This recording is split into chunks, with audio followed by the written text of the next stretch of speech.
ሰላም ጤና ይስጥልኝ እንደምን ቆያችሁ የአባይ ኢንፎ ቤተሰቦች የአክብሮት ሰላምታችን በያላችሁበት ይድረስ። ለቻናላችን አዲስ የሆናችሁ ሰብስክራይብ፣ ላይክ፣ ሼር ያደረጋችሁ የሰዓቱን አጫጭር መረጃዎች ወደ እናንተ አስደምጣለሁ። ለእንጀራ ለዳቦና ለተለያዩ የሸቀጣሸቀጥ መጠቅለያነት የሚውለውን የአንድ ብሩን ፕላስቲክ ይዞ መገኘት ከ2000 እስከ 5000 ብር የሚያስቀጣ አዋጅ ጸድቋል። ማንኛውም ሰው አንድ ጊዜ ብቻ ጥቅም ላይ የሚውል የፕላስቲክ ከረጢት ይዞ ከተገኘ ከ2000 እስከ 5000 ብር የሚያስቀጣ አዋጅ ዜጎችን በማያውቁት ጉዳይ ለቅጣት የሚዳርግ ነው የሚል ትችት ከምክር ቤት አባላት ቀርቦበታል። በዝርዝር ታደምጣላችሁ። የሱዳን ፈጥኖ ደራሽ ኃይል መሪ የሆኑት ጀነራል ሐምድ ጋሎ ግብጽና ኤርትራን አስጠንቅቀዋል።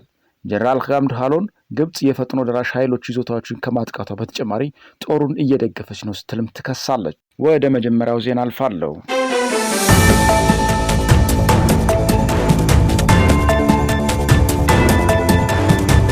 ለእንጀራ ለዳቦና ለተለያዩ የሸቀጣሸቀጥ መጠቅለያነት የሚለውን የአንድ ብሩን ፕላስቲክ ይዞ መገኘት ከ2000 እስከ 5000 ብር የሚያስቀጣ አዋጅ ጸድቋል። ማንኛውም ሰው አንድ ጊዜ ብቻ ጥቅም ላይ የሚውል የፕላስቲክ ከረጢት ይዞ ከተገኘ ከ2000 እስከ 5000 ብር የሚያስቀጣው አዋጅ ዜጎች በማያውቁት ጉዳይ ለቅጣት የሚዳርግ ነው የሚል ትችት ከምክር ቤት አባላት ቀርቦበታል። የህዝብ እንደራሴዎች ምክር ቤት ትላንት ባጸደቀው የደረቅ ቆሻሻ አያያዝና አወጋገድ አዋጅ ላይ ማንኛውም ሰው አንድ ጊዜ ብቻ ጥቅም ላይ የሚውል ፕላስቲክ ከረጢት ይዞ ከተገኘ ከ2000 እስከ 5000 ብር እንደሚቀጣም ይደነግጋል። ያመረተ ወይም ወደ ሀገር ውስጥ ያስገባ፣ ለገበያ ያቀረበ ወይም የሸጠ፣ ለንግድ ዓላማ ያከማች ወይም ይዞ የተገኘ ከ50 ሺህ ብር በማያንስ ከ200 ሺህ ብር በማይበልጥ የገንዘብ መቀጮ እና ከ5 ዓመት በማይበልጥ ጽኑ እስራት እንዲቀጣ አዋጁም ያዛል።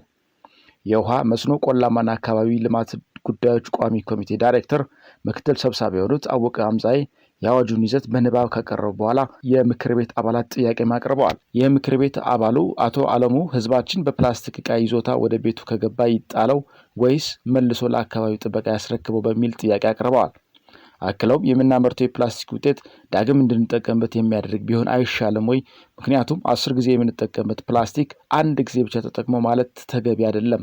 አዋጁ ፕላስቲኩን ከተጠቀምኩበት ወዲያ የት ማስቀመጥ እንዳለበት አላስቀመጠም ብለዋል። አዋጁ ይዞ የተገኘ እንዲቀጣ ይደነግጋል። ህዝባችን የዚህ ግንዛቤ ይኖረዋል ወይ?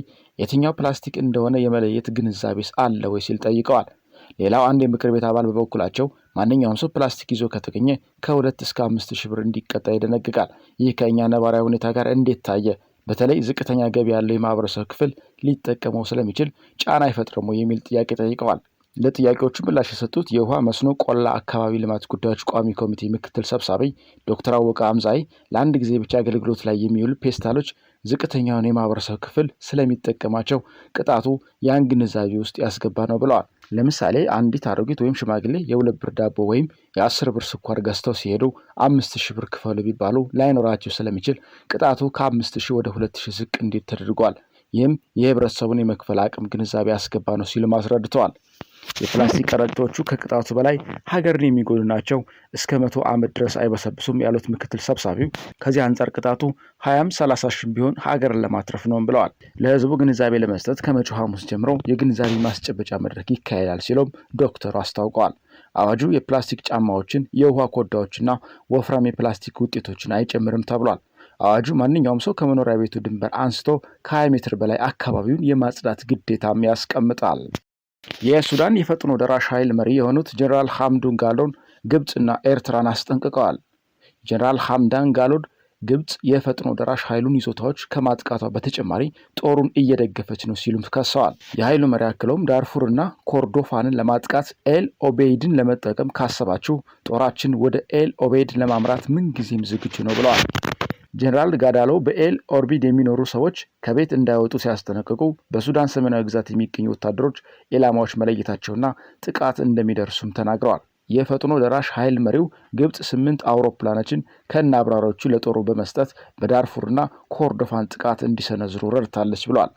ጀነራል ጋዶ አክለውም ግብጽ 32 መኪና የጦር መሳሪያ ለጦሩ ሰጣለች ሲሉ የሱዳንን ሉዓላዊነት ጥያቄ ውስጥ የሚከት የውጭ ጣልቃ ገብነት እንመለከታለን ብለዋል። በተጨማሪ ጀነራሉ ኤርትራ እንደ ግብጽ ሁሉ ከጦሩ ከመሳሪያ በተጨማሪ የተዋጊ ድጋፍ እያደረገች ነው ሲሉ ይከሳሉ።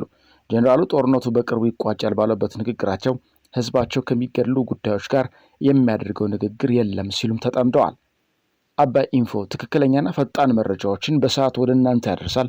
ሰብስክራይብ፣ ላይክ፣ ሼር እያደረጋችሁ